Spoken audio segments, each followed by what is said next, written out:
Hello friends, ಇವತ್ತು ಹುರುಳಿಕಾಳು ಸಾರು ಮಾಡ್ತೀನಿ. ಹೀಗೆ ಹುರುಳಿಕಾಳನ್ನ ಚೆನ್ನಾಗಿ ಒಂದು 5-6 ವಿಷಲ್ ಬೇಯಿಸ್ಕೊಂಡಿದ್ದೀನಿ. ಇದಕ್ಕೆ ಬೇಕಾಗೋ ಉಪ್ಪು ಸಾರು ಮಾಡೋಕ್ಕೆ ಒಂದು ಸ್ವಲ್ಪ ಬ್ಯಾಡಿಗೆ ಒಂದು ಸ್ವಲ್ಪ ಬಳ್ಳಿ ಮೆಣಸಿನ್ಕಾಯಿ ಹಾಕ್ಕೊಂಡು ಸುಟ್ಕೊಂಡಿದ್ದೀನಿ. ಈರುಳ್ಳಿ, ಬೆಳ್ಳುಳ್ಳಿ, ಕೊತ್ತಂಬರಿ ಸೊಪ್ಪು, ಟೊಮೊಟೊ, ಹುಣಸೆಹಣ್ಣು, ಮೆಣಸು, ಜೀರಿಗೆ, ಕಾಯಿ ತುರಿ ಇಷ್ಟನ್ನು ಹಾಕ್ಕೊಂಡು ರುಬ್ಕೊಳ್ತೀನಿ. ನೋಡಿ, ಹಿಂಗೆ ಎಲ್ಲನೂ ಮಿಕ್ಸಿಗೆ ಹಾಕೋಬೇಕು. ಇದಕ್ಕೆ ಒಂದು ಸ್ವಲ್ಪ ಕಾಳು ಹಾಕೊಂಡು ಬೇಯಿಸಿರೋದನ್ನು ರುಬ್ಕೋಬೇಕು. ನೋಡಿ, ಹಿಂಗೆ ರುಬ್ಕೊಂಡಿದ್ದನ್ನು ಹಾಕ್ಕೊಂಡು ಚೆನ್ನಾಗಿ ಕುದಿಸ್ಕೋಬೇಕು. ತೊಳೆದ ನೀರು ಹಾಕೊಂಡಿದ್ದೀನಿ. ಇದು ಚೆನ್ನಾಗಿ ಕುದಿಸ್ಕೊತೀನಿ. ನೋಡಿ, ಹುರುಳಿಕಾಳು ಸಾರು ಹಿಂಗೆ ಖಾರ ಚೆನ್ನಾಗಿ ಬೇಯಬೇಕು. ಖಾರ ಚೆನ್ನಾಗಿ ಬೆಂದಿದ್ದಕ್ಕೆ ಇದಕ್ಕೆ ರುಚಿಗೆ ತಕ್ಕಷ್ಟು ಉಪ್ಪು ಹಾಕಬೇಕು. ರುಚಿಗೆ ತಕ್ಕಷ್ಟು ಉಪ್ಪು ಹಾಕಿ ಈಗ ಬೇಯಿಸ್ಕೊಂಡಿದ್ದು ಹುರುಳಿಕಾಳು ಕಟ್ಟು ನೋಡಿ, ಹುರುಳಿಕಾಳು ಕಟ್ಟನ್ನ ಹಾಕಬೇಕು. ಚೆನ್ನಾಗಿ ಕುದ್ಮೇಲೆ ಒಗ್ಗರಣೆ ಮಾಡಿ ಎತ್ತಿಡೋದು. ಉಪ್ಪು ಸಾರು ರೆಡಿ. ಹುರುಳಿಕಾಳು ಉಪ್ಪು ಸಾರು ನೋಡಿ, ಸಾಂಬಾರು ರೆಡಿ ಆಯಿತು. ಇದಕ್ಕೆ ಸ್ವಲ್ಪ ಒಗ್ಗರಣೆ ಮಾಡಿಬಿಡ್ತೀನಿ. ನೋಡಿ, ಪಾತ್ರೆ ಇಟ್ಕೊಂಡಿದ್ದೀನಿ. ಸ್ವಲ್ಪ ಎಣ್ಣೆ ಹಾಕೊಂಡಿದ್ದೀನಿ.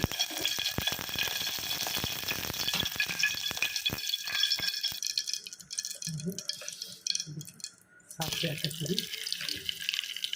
ಸಾಸಿವೆ ಚಟಪಟ ಆದಮೇಲೆ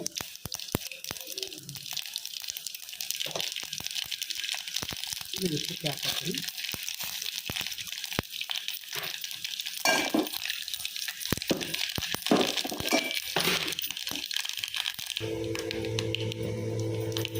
ಸ್ವಲ್ಪ ಬೆಳ್ಳುಳ್ಳಿ ಹಾಕ್ತೀನಿ.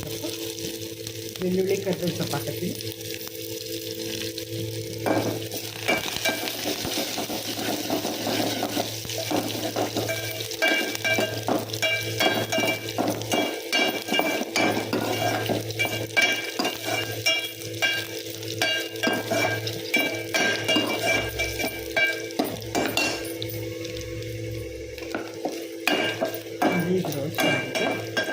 ಸ್ವಲ್ಪ ಸಾಂಬಾರ್ಗೆ ಹಾಕತ್ತೀನಿ.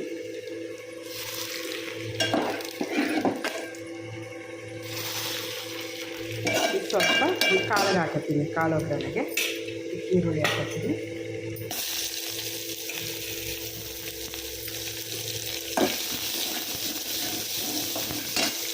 ಇದು ಕಾಳು ಒಗ್ಗರಣೆಗೆ ಇದಕ್ಕೆ ಸ್ವಲ್ಪ ಮೆಣಸಿನ ಪುಡಿ ಹಾಕತ್ತೀನಿ.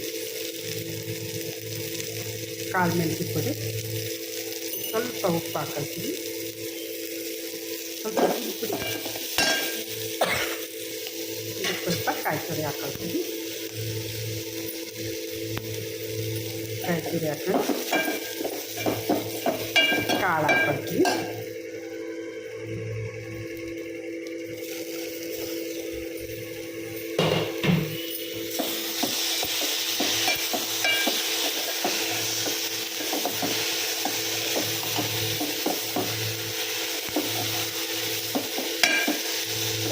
ಸ್ವಲ್ಪ ಕೊತ್ತಂಬರಿ ಸೊಪ್ಪು ಹಾಕೊಂಡು ಇದು ಕಾಳು ಒಗ್ಗರಣೆ ಆಯಿತು. ಸಾಂಬಾರಾಯಿತು. ಸಾರಿಗೆ, ಹುರುಳಿಕಾಳು ಸಾರಿಗೆ ಮುದ್ದೆ ಮಾಡಿಕೊಂಡು ತುಪ್ಪ ಹಾಕ್ಕೊಂಡು ಊಟ ಮಾಡಿದ್ರೆ ತುಂಬ ಚೆನ್ನಾಗಿರುತ್ತೆ. ಇದು ಹೇಗಿದೆ ಅಂತ ಹೇಳಿ ಕಮೆಂಟ್ ಮಾಡಿ, ಸಬ್ಸ್ಕ್ರೈಬ್ ಮಾಡಿ, ಶೇರ್ ಮಾಡಿ. Thank you.